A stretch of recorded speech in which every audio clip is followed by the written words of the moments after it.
Through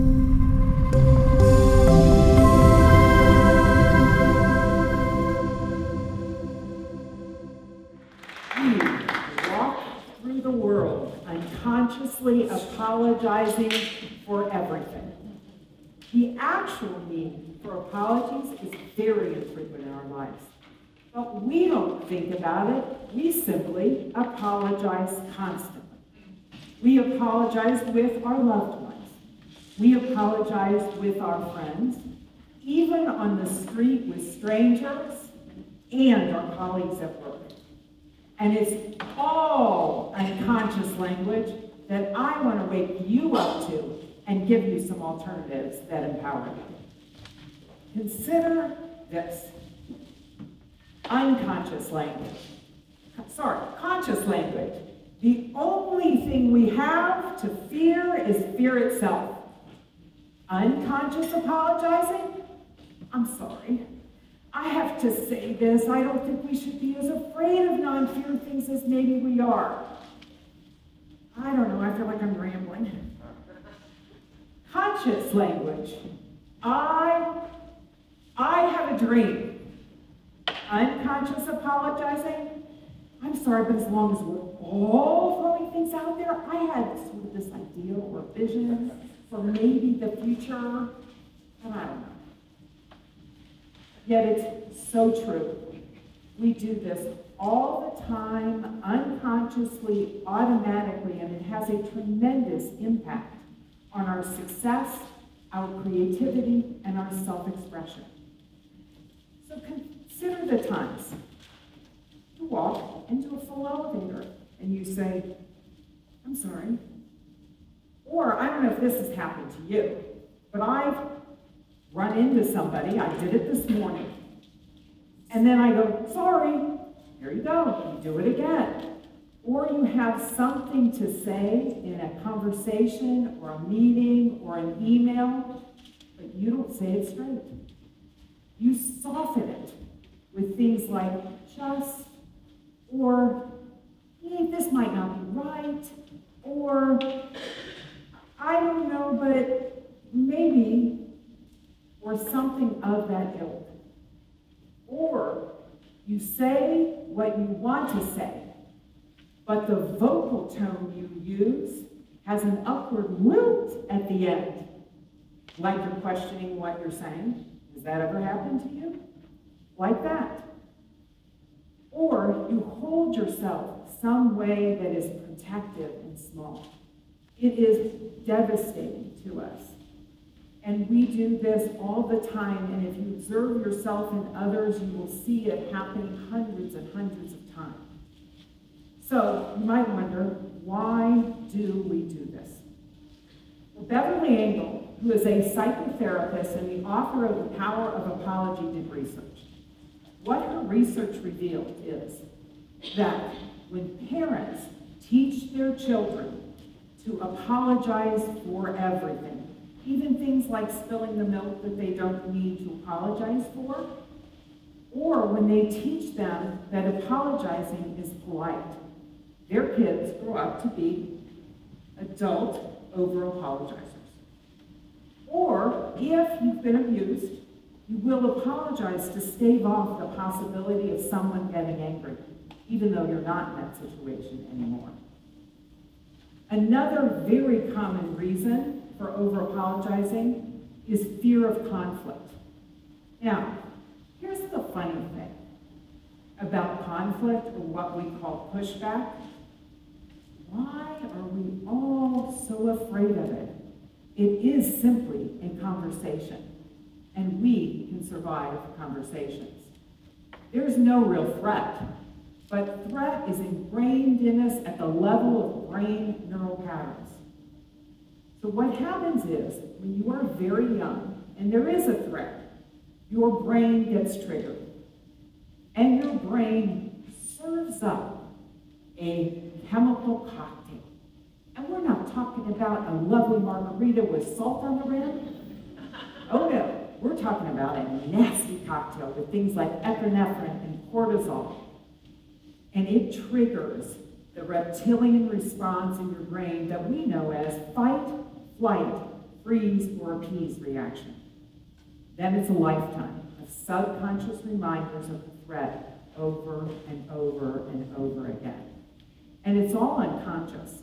And it sets us up to have this reaction and this unconscious apologizing over and over. Now, the good news is, we do know you can retrain your brain.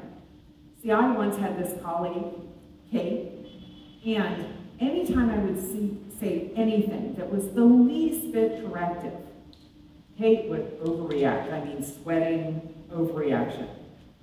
So we talked about it. And here's what we discovered. When Kate was 4 years old, her parents were having a fight. And her mom and her sister and Kate got in the car. And her father picked up a brick and threw it at the windshield. Now, nobody was hurt. But every time I would say anything that was the least bit corrective, Kate's brain perceived that brick hurtling towards her. Now, the good news is, once we discovered that, Kate could create new language and hear correction newly. Your brilliance, your creativity, your gifts are trapped inside your automatic apologies and apologetic ways of being. It is time for a change. It is time to wake up to this destructive habit of apologizing and apologetic ways of being and create a new language. A language of empowerment. A language that allows you to unleash your brilliance, your contribution, and your gifts into the world. So, when you're trapped, notice the trap. When you are trapped like that, there is no advantage to you in being overly apologetic. When you are caught in this apology trap, you get stuck in your career path. You think you're not there yet. You don't risk going for the next level or that new job for fear of failing or fear of rejection. You don't have conversations and open discourse to solve problems when you aren't straight about where you stand and you don't trust yourself to work things out. You continue to make less money than you deserve because you often negotiate poorly or don't negotiate at all. You get stuck inside cultural stereotypes, too afraid to be yourself and speak up because you might be labeled like the angry black woman or the Jew when negotiating, or an aggressive woman or something of that ilk. So here's the thing. We are not all one race or gender or religion. We must stop apologizing for being who we are. We need to be bold and speak our truth and honor our differences. Give up protecting ourselves from fear and rejection. Take risks. Be curious. Be willing to be wrong. When you do that, something is possible. See, what would you do if you knew that you were incredibly valuable, that your opinion mattered, that others want your gifts and your contributions and your speaking to the world? What would you do? How would you change the way you interact? You could be bold. You could speak with clarity for what is important to you, and you could stand for your value and the value of others being heard. You could wake up and interrupt this automatic reflexive apologizing habit and create a new language. A language of empowerment. So what kind of new language? Let's look at this. See, remember walking into that elevator? Let's look at that. Instead of going, I'm sorry, what if you simply said, good morning, or some other greeting, holding yourself up, not shrinking back? Or, I don't know if this has happened to you, but this happened to me a bunch of times. I get into the grocery store, and somebody's stocking the shelves. And I go by, and they go, sorry. I stop, and I say, don't be sorry for doing your job.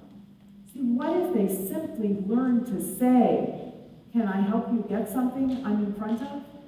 No apology, none needed. Or what about those times when you are late?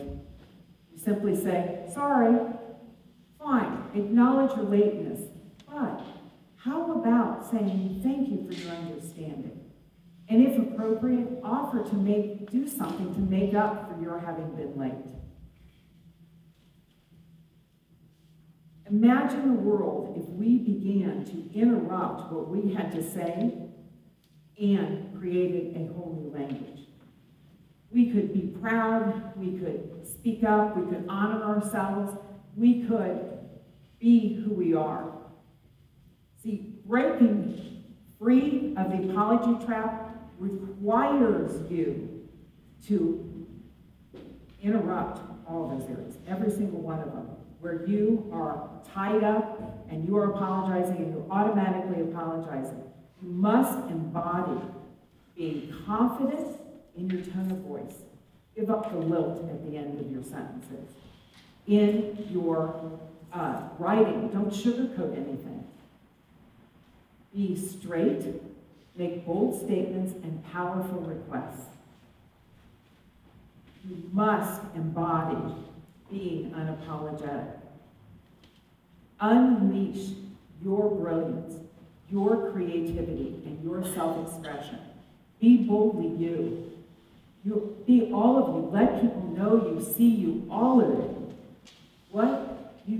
Your mistakes and your failings are not a shame and not evidence that you are less than. Unleash your brilliance, your creativity, your self-expression in the world. Be unapologetically you and honor everyone else for being unapologetically them.